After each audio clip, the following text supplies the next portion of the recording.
নমস্কার, আমি cooking blog page থেকে সকলকে আমন্ত্রণ জানাচ্ছি। আজকের রেসিপি ধনিয়া পাতার ভর্তা অথবা চাটনির রেসিপিটি সম্পূর্ণ দেখার অনুরোধ রইল।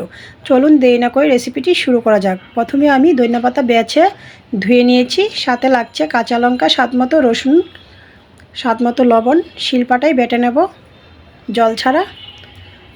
বেটে নিয়েছি। এ পর্যায়ে আমি মিক্স করে দিচ্ছি সরিষা তেল।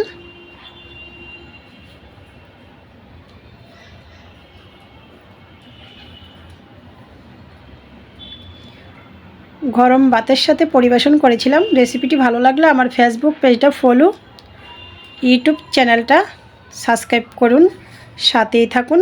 সকলকে ধন্যবাদ।